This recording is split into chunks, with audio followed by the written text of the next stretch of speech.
How to get better image quality and AI upscaling tools for the Midjourney. Hi guys, welcome back to the new video. In this video, I'm going to show you how you can do it easily. So the steps are very easy and simple. So now let's get started. First of all, you have to go on your Midjourney server.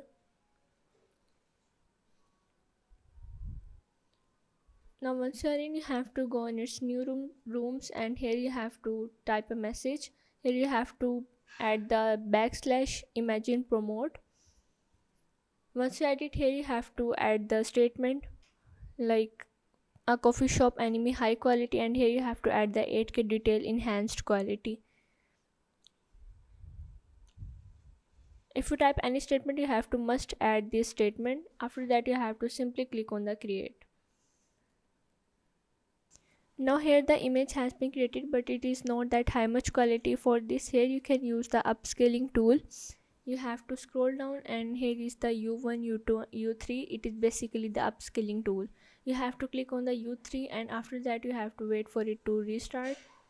Once the image has been created, now as you can see, it is that much quality. So yeah, this is how you can get better quality image and UI upscaling tools for the Midjourney.